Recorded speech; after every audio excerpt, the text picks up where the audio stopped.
পর পশ্চিমবঙ্গে শুরু হয়েছে এসআইআর এর কাজ।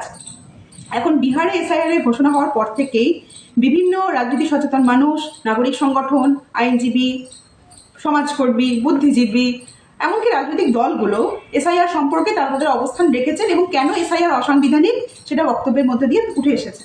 আমরাও আমাদের শ্রমজীবী নাগরিকের পেজ থেকে এসআইআর কেন অসাংবিধানিক সে বিষয়ে আমাদের মতামত রেখেছি। কেউ কেউ বলছেন যে আগেও তো এসআইআর হয়েছে, তার সঙ্গে এই এসআইআর কি পার্থক্য বা কি। আগে এসআইআর এর সঙ্গে এই এসআইআর এর কোনো মিল নেই, কারণ আগে কখনো এইভাবে নাগরিকত্ব যাচাইয়ের কাজ হয়নি। নির্বাচন কমিশন না জানিয়ে, ঘোষণা না করে যেভাবে নাগরিকত্ব যাচাইয়ের কাজ শুরু করেছে, সেটা করার কোনো এখতিয়ার নির্বাচন কমিশনের নেই।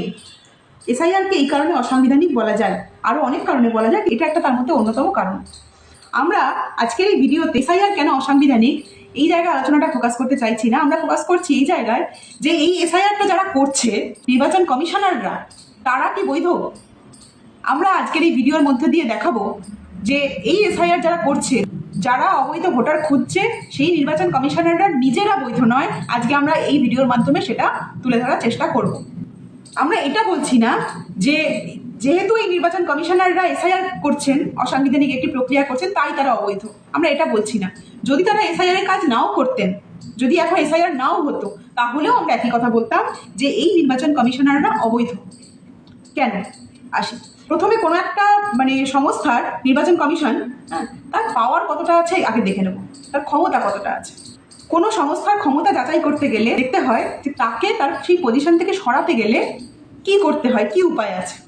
নির্বাচন কমিশন অর্থাৎ এখানে 3 জন নির্বাচন কমিশনার আছে, একজন মুখ্য নির্বাচন কমিশনার আর 2 জন হচ্ছেন নির্বাচন কমিশনার। এই 3 জনের মধ্যে মুখ্য নির্বাচন কমিশনারকে সরানোর প্রক্রিয়া কি আছে, সেটা কতটা কষ্টসাধ্য সেটা দেখব, এবং তারপরে দেখব এই বাকি 2 জন নির্বাচন কমিশনারকে সরানোটার পদ্ধতি কীরকম। মুখ্য নির্বাচন কমিশনারকে সরানোর পদ্ধতি কি? মুখ্য নির্বাচন কমিশনারকে সরাতে গেলে পার্লামেন্টে ইমপিচমেন্ট মোশন আনতে হবে, এবং পার্লামেন্টে লোকসভা এবং রাজ্যসভা 2 আইন কক্ষে ভোট হবে। এমপিরা সেখানে ভোট দেবেন। যদি লোকসভা এবং রাজ্যসভা 2 আইন কক্ষেই পৃথকভাবে মোট সাংসদের 50% বেশি ভোট পড়ে তাকে সরানোর জন্য, এবং যতজন সাংসদ উপস্থিত থেকে ভোট দিচ্ছেন তার 2/3 বেশি যদি ভোট পড়ে তাকে সরানোর জন্য, দুটো জায়গাতে আলাদাভাবে, লোকসভা এবং রাজ্যসভাতে, তাহলেই তাকে সরানো যেতে পারে মুখ্য নির্বাচন কমিশনারকে। অর্থাৎ এই প্রক্রিয়াটি বেশ কষ্টসাধ্য, বেশ জটিল। এই বাকি 2 জন নির্বাচন কমিশনার, তাদেরকে সরানোর প্রক্রিয়াটি কিন্তু অপেক্ষাকৃত অনেক সহজ। এই মুখ্য নির্বাচন কমিশনার যদি সুপারিশ করেন, তাহলে এই 2 জন নির্বাচন কমিশনারকে সরিয়ে দেওয়া যেতে পারে, যদি প্রেসিডেন্ট অ্যাকসেপ্ট করে নেন। অর্থাৎ 3 জন নির্বাচন কমিশনারের মধ্যে প্রধান ক্ষমতাটা, মেন ক্ষমতাটা আছে মুখ্য নির্বাচন কমিশনারের হাতে। বাকি 2 জন স্রেফ তার হাতের পুতুল বলা যায় তাদের। এটা ফলো করে দেখবেন যে যখন সাংবাদিক সম্মেলন করেন নির্বাচন কমিশনাররা, সাম্প্রতিক সময় বেশ কিছু দেখা গেছে, সেখানে দেখা যায় যে মুখ্য নির্বাচন কমিশনার জ্ঞানেশ কুমার, তিনি মাঝখানে বসেন, বাকি 2 জন পাশে বসেন। ওই জ্ঞানেশ কুমার তিনি সব কথা বলেন, কোনো প্রশ্ন এলে তিনি উত্তর দেন ম্যাক্সিমাম ক্ষেত্রে। বাকি 2 জন চুপ থাকেন। পুরো নির্বাচন কমিশনের ক্ষমতাটা কেন্দ্রীভূত আছে মুখ্য নির্বাচন কমিশনারের হাতে। এবার আমরা দেখব যে এই নির্বাচন কমিশনের ক্ষমতা কি কি আছে, সে কি করতে পারে। প্রথমত, নির্বাচন কমিশনের ক্ষমতা হচ্ছে সারা দেশে ফ্রি অ্যান্ড ফেয়ার ইলেকশন করানোর জন্য, অবাধ নিরপেক্ষ ভোট করানোর জন্য যাবতীয় ক্ষমতার প্রয়োগ তারা করতে পারেন। এটা একটা দিক। দ্বিতীয় একটা দিক হচ্ছে যে ভোটে নির্বাচিত হয়ে যখন কেউ একজন আইনসভায় যাচ্ছেন, এমপি হচ্ছেন, তাকে যদি পার্লামেন্টের স্পিকার তার সাংসদ পদ খারিজ করেন, কোনো কারণে বরখাস্ত করেন, তাহলে সেই সাসপেনশনের পদ্ধতি ঠিক ছিল না ভুল ছিল, এটা দেখার ক্ষমতা কিন্তু ওই মুখ্য নির্বাচন কমিশনারেরই আবার আছে। তার একদিকে তিনি ভোট পরিচালনা করছেন, আবার সেই ভোটে নির্বাচিত হয়ে যখন একজন এমপি সাসপেন্ড হচ্ছেন, তার সাংসদ পদ খারিজ হওয়াটা ঠিক ছিল কি ছিল না পদ্ধতিটা, সেটাও দেখার ক্ষমতা কিন্তু ওই মুখ্য নির্বাচন কমিশনারের হাতে আছে। তার হাতে ক্ষমতা প্রবল। খুব স্বাভাবিকভাবে এটা বোঝা যায় যে একজন নির্বাচন কমিশন, তার মুখ্য নির্বাচন কমিশনার, তাকে সরানোটা এতটা কঠিন, তার হাতে ক্ষমতা এত প্রবল, তাহলে তার নিয়োগটা যদি নিরপেক্ষ না হয়, তাহলে গণতন্ত্র থাকে না। গণতন্ত্রের ছিটে ফোঁটা যদি অবশিষ্ট থাকতে হয়, তাহলে মুখ্য নির্বাচন কমিশনারকে নিরপেক্ষভাবে নিযুক্ত হতেই হবে। এবার আমরা দেখব এখন যে এই নির্বাচন কমিশনাররা কিভাবে নিযুক্ত হন। এটার জন্য আমরা পিছিয়ে যাব 2 বছর আগে। 2023 সালে মার্চ মাসে সুপ্রিম কোর্টের বিচারপতি জোসেফের নেতৃত্বাধীন একটি বেঞ্চ নির্বাচন কমিশনার নিয়োগ সংক্রান্ত একটি নির্দেশিকা দিয়েছিলেন। সেই নির্দেশিকা অনুযায়ী নির্বাচন কমিশন নিয়োগের জন্য একটি কলেজিয়াম গঠন করতে হবে। সেই কলেজিয়ামে থাকবেন সরকার পক্ষের একজন, বিরোধী পক্ষের একজন এবং নিরপেক্ষ হিসেবে থাকবেন সুপ্রিম কোর্টের প্রধান বিচারপতি। এবার সরকার পক্ষে থাকলেন প্রধানমন্ত্রী, বিরোধী পক্ষে থাকলেন লোকসভার বিরোধী দলনেতা, আর একজন থাকলেন সুপ্রিম কোর্টের প্রধান বিচারপতি। মানে সরকার পক্ষ এক, বিরোধী পক্ষ এক, আর একজন নিরপেক্ষ। এই যে মডেলটা কলেজিয়ামের, এই মডেলটা কিন্তু আকাশ থেকে আসেনি। 2014 সালে সিবিআই এর ডিরেক্টর পদে নিয়োগের জন্য ঠিক এই একই মডেল, এই মডেলেরই কলেজিয়াম করার আইন পাস হয়েছিল পার্লামেন্টে। এবার ভেবে দেখুন, সিবিআই এর ডিরেক্টরের তুলনায় নির্বাচন কমিশনার নিয়োগটা কতটা বেশি গুরুত্বপূর্ণ পদ। তাহলে এইখানে যদি সিবিআই ডিরেক্টর পদে যদি এই নিরপেক্ষতা বজায় রাখার জন্য এই সিস্টেম থাকে, তাহলে নির্বাচন কমিশনার নিয়োগে তো এই পদ্ধতি থাকতেই হবে। অথচ ওই বছরই 2023 সালেরই ডিসেম্বর মাসে পার্লামেন্টে শীতকালীন অধিবেশন চলাকালীন একটা বিল নিয়ে আসা হয়। আপনাদের খেয়াল থাকবে 2023 সালে লোকসভা ভোটের আগে আগে শীতকালীন অধিবেশনে প্রায় শতাধিক বিরোধী সাংসদদেরকে পার্লামেন্ট থেকে সাসপেন্ড করে দেওয়া হয়েছিল এবং করে দিয়ে অনেকগুলো আইন পাশ করে নেওয়া হয়েছিল। তার মধ্যেই ছিল একটি আইন, হচ্ছে এই নির্বাচন কমিশনার নিয়োগ সংক্রান্ত আইন। কি ছিল এই আইনে, মানে বিলটা কি ছিল? এখানে বিলে আনা হলো যে এই কলেজিয়াম, 3 জনের যে কলেজিয়াম, যে বডি, সেই বডিটা 3 জনেরই থাকবে। সেখানে প্রধানমন্ত্রী থাকবেন, লোকসভা বিরোধী দলনেতাও থাকবেন, কিন্তু সুপ্রিম কোর্টের প্রধান বিচারপতির পরিবর্তে তাকে সরিয়ে দেওয়া হলো। তাকে সরিয়ে দিয়ে আনা হচ্ছে একজন ক্যাবিনেট মিনিস্টারকে। তার মানে কি হলো? তার মানে সরকার পক্ষের হয়ে গেলেন এখন 2 জন, প্রধানমন্ত্রী, ক্যাবিনেট মিনিস্টার 2 জন, আর বিরোধী পক্ষের থাকলেন 1 জন। নির্বাচন কমিশনার নিয়োগের যে কমিটি, যার উপর নির্ভর করছে নির্বাচন কমিশনারের নিয়োগ পদ্ধতিটা নিরপেক্ষ থাকবে কি থাকবে না, সেই কমিটিতেই ভেবে দেখুন সরকার পক্ষের 2 জন, বিরোধী পক্ষের 1 জন। অর্থাৎ সরকার পক্ষ যাকে চাইবে, সোজা কথা, সরকার পক্ষ যাকে চাইবে তিনিই হবেন নির্বাচন কমিশনার। এবং বর্তমানে যা পার্লামেন্টের অবস্থা আছে তাতে করে তার নির্বাচন কমিশনারের বিরুদ্ধে, মুখ্য নির্বাচন কমিশনারের বিরুদ্ধে ইমপিচমেন্ট মোশন এনে তাকে সরানো প্রায় অসম্ভব, সেই সংখ্যাগরিষ্ঠতাই আসবে না। তার মানে সরকার পক্ষ যাকে চাইবে তিনিই থাকবেন নির্বাচন কমিশনার। এটা হতে পারে না, এটা অসাংবিধানিক। এই আইনটা অসাংবিধানিক। এই পদ্ধতির মধ্যে দিয়ে যে নির্বাচন কমিশনার নিয়োগ হচ্ছেন তিনি অবৈধ। এটা নিয়ে সুপ্রিম কোর্টে মামলা চলছে, আগামী 11ই নভেম্বর তাই নিয়ে শুনানি আছে। তাই স্পষ্টভাবে এসআইআর বিরোধিতার সঙ্গে সঙ্গে এই আওয়াজটা যদি তোলা না হয়, আমরা যখন এই ঘটনাটা ঘটেছিল 2023 সালে লোকসভার আগে আগে, তখন আমরা এটা নিয়ে লেখালেখি করেছিলাম, আমাদের পেজ থেকে দিয়েছিলাম।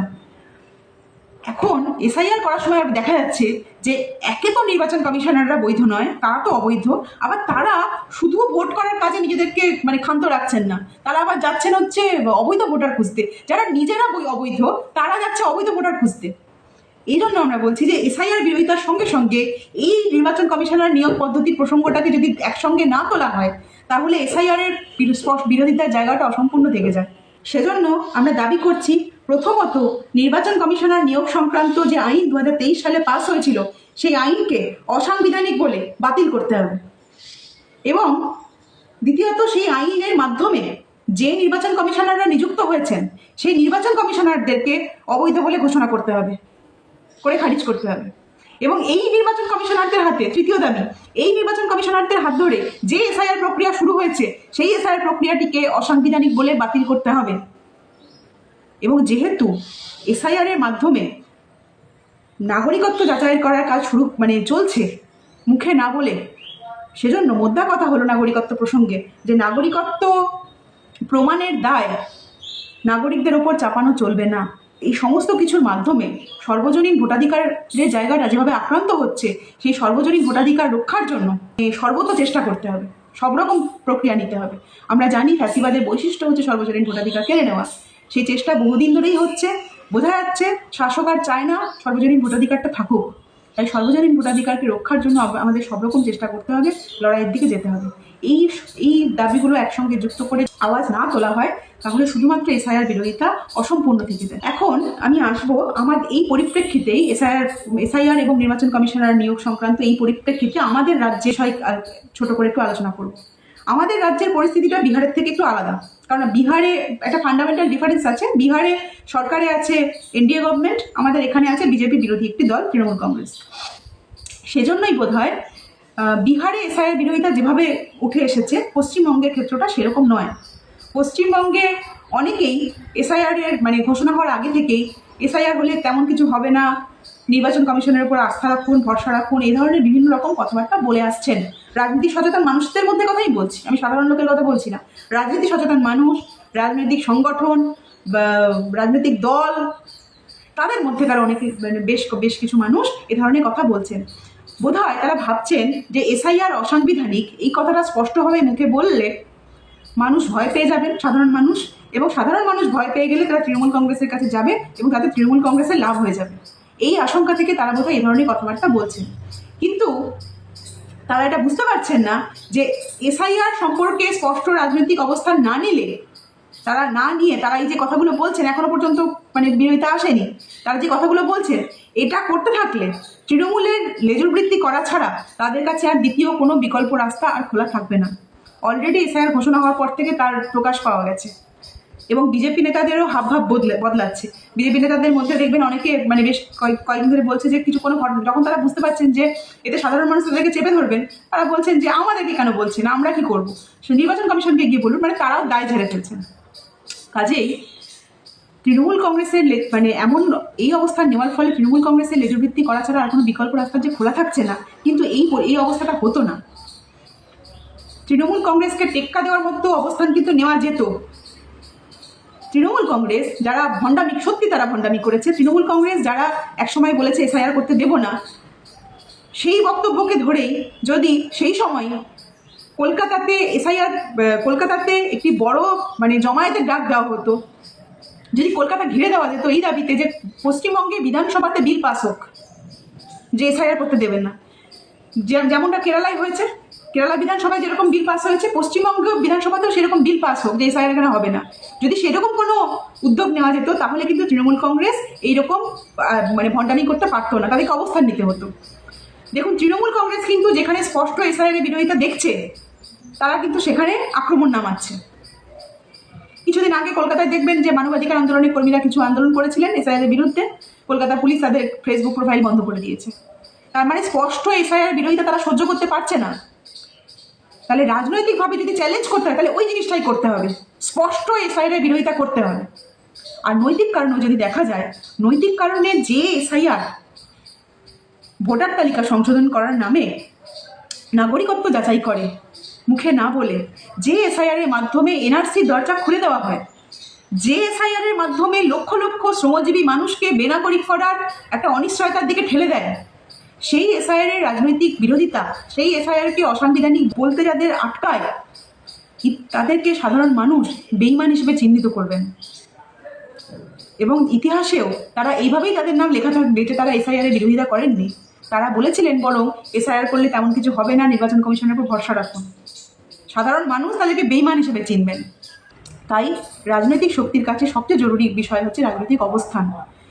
মানুষ যেখানে এসআইআর দ্বারা আক্রান্ত হচ্ছেন সেখানে তাদের পাশে তো দাঁড়াতেই হবে, তাই নিয়ে কোনো প্রশ্ন থাকতে পারে না, তাই নিয়ে কোনো বিরোধিতা থাকতে পারে না। এটা সাধারণ নাগরিক দায়িত্ব। আমাদের চারপাশে যারা আছেন তাদের প্রত্যেকের পাশে থাকতে হবে যাতে এসআইআর এর মাধ্যমে তারা ক্ষতিগ্রস্ত না হন। আমাদের সংগঠনের মধ্যেও তো কত মানুষ আছেন যারা বিভিন্ন রকম কাগজপত্রের অসুবিধে পড়ছেন, আমরা তাদেরকে সাহায্য করছি, আগামী দিনেও করবো। এটা তো নাগরিক দায়িত্ব, এটুকু তো করতেই হবে।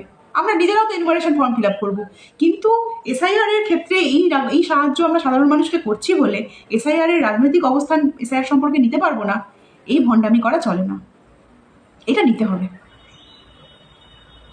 আর এসআইআর এর বিরোধিতা করতে গেলে একই সঙ্গে নির্বাচন কমিশনারের নিয়োগ এবং নির্বাচন কমিশনারের যে অবৈধ, এই দুটো কথা একসঙ্গে না তুললে এসআইআর এর বিরোধিতা অসম্পূর্ণ থেকে যায়।